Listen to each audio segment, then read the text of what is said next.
New Zealander Ella Maria Lani Yellick O'Connor, known shortly as Lorde, is an Auckland-based singer-songwriter whose first album was released whilst at the tender age of 16.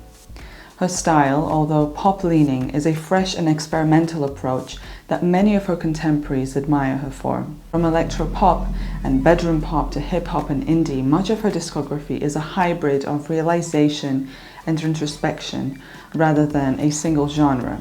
Consequently, Lorde has been considered one of the most exciting and forward-thinking musicians in the new century. Born in the suburban Takapuna, New Zealand, Lorde was surrounded by arts and culture from an early age. Her mother, Sonja Jelic, is a poet of Croatian descent and encouraged Lorde to read an array of literature, which she would later use as inspiration for her lyrics. To this day, Lorde mentions books as having contributed to specific songs on her records. The likes of J.D. Salinger and Raymond Carver are some of the most influential authors in her music. Lorde was considered a gifted child, both academically and creatively, leading her to spend some time in a special gifted program before re-enrolling into mainstream education again. Her school days were characterized by competitions such as the Global Literature Awards, Kids Lit Quiz, which Lorde was a runner-up in. However, Lorde was always passionate about performance and music, entering into talent shows with a classmate. The two of them were talented singers and garnered attention locally as well as from record labels. Universal Music Group's Scott McLaughlin would later sign her to the label for development, as she was only 14 at the time, and worked on training her vocals with a coach. It was in this opportunity that Lorde could dedicate time to honing her music craft as she began to write material and work alongside musical professionals. Creating a professional relationship with producer Joel Little, they wrote together a string of songs that would later become Lorde's first release, the Love Club EP. A 5-song collection of electronic heavy pop brought Lorde to the attention of many critics who found her style refreshingly original and daring, unlike anything that had existed in the early 2010s. Among those 5 tracks was the synth-washed beat of Royals, which ironically addresses the indulgence of usual pop lyricism and threads through mundane reality inspired by Lorde's past diary entries. Royals is deeply personal, yet widely reflective and critical of Western consumerism and its influence on the subject matter of many mainstream pop songs. Its stylistic components include a mid-tempo beat, subdued vocals which are layered with backing vocals, percussion, and buzzy synth use. This song was released as a single in June 2013 and brought with it widespread popularity. It charted at #1 in several countries, including New Zealand, Belgium, Canada, and the United States, whilst being awarded Best Pop Solo Performance and Song of the Year at the 56th Grammy Awards. Royals has generated a legacy for itself, which the likes of Dave Grohl and David Bowie have noted. Since its release, a new experimental style of pop music has been finding its way to the top of the charts and into the waves of radio airplay. With momentum behind her, Lorde released her debut full-length album entitled Pure Heroine. Bringing in the well-loved tracks of the EP, the album became an instant success and spawned new singles such as Tennis Court and Team.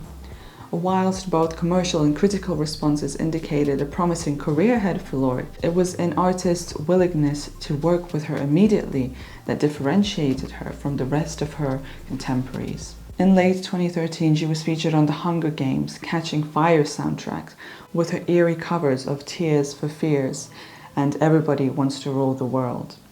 The following year, Lorde accompanied living members of Nirvana for a performance of their song All Apologies for their induction into the prestigious Rock and Roll Hall of Fame. Tours, too, were successful as she embarked on her first headline tour in 2014. There was a widespread interest in Lorde and her music from the very start. The spectacular success of her debut album meant that Lorde's album cycle was a long and lustrous one, showing signs of life even over a year later. Lorde had finished up releasing another song, Yellow Flicker Beat, for the Hunger Games franchise and showed off her genre range with a brilliant feature on Magnets by house duo Disclosure. Amongst all of this, Lorde announced she was in the early stages of writing her next album. In early 2016, music legend and cultural icon David Bowie passed away. The news shook both the music industry and the world in general. Whilst a wealth of tributes flooded in for the artist, it was Lorde who was chosen to perform a tribute at the Brit Awards. Singing alongside Bowie's touring band, Lorde gave a spine-tingling rendition of his 1971 song, Life on Mars. This was especially poignant as Bowie and Lorde had previously met. David Bowie was an admirer of Lorde's artistry and sound, claiming she held the future of music in her work. For the remainder of 2016, Lorde began to travel between places, mostly between New Zealand and the United States. She would keep a note of her conversations with others and spent time isolated from the public eye, drinking heavily as a mode of escapism. She was suffering from a breakup and simultaneously dealing with the effects of fame. Pairing with producer Jack Antonoff, Lorde released her sophomore album, Melodrama. It was released in the summer of 2017 and showcased alternative electropop mixed with synths, pianos, and hip-hop inspired beats. It contrasted with the stripped-back instrumentation of pure heroin, bringing in ballads and layered, grand production. The lead single, Green Light, took the disco to the streets with classic, gritty Lorde lyricism. Nonetheless, the song adopts a rather hopeful and driven atmosphere that nods to the future. The title Green Light is reminiscent of the green light metaphor repeatedly mentioned in F. Scott Fitzgerald, The Great Gatsby, where the character Jay Gatsby looks across to the lake to a green light. Lorde came to release another 2 singles for Melodrama, Perfect Places and Homemade Dynamite. The first is a synth-heavy climax of heady teenage experiences and how the intoxication feels like transportation to a better place. The second is a playful track about thrilling and wild activities which result in explosive endings. A remix of Homemade Dynamite featuring SZA, Post Malone and Khaled was released in September 2017. Its version was just as heady as the original, yet brought a catchy R&B side from the features. Critics deemed the remix a fresh and welcome interpretation.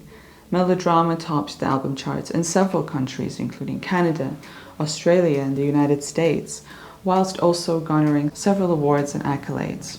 Recently, Lorde has released her 3rd album, Solar Power, once again alongside Jack Antonoff as producer. Aside from music, Lorde also has a memoir detailing her visit to Antarctica in 2019. Lorde has generated lots of recognition for her work. Now, with delving into literature, there is an excitement surrounding Lorde of what the near future will bring. You can check out the Carly of Spotify to listen to the original tracks of the artist. It's a curated playlist with the most popular songs.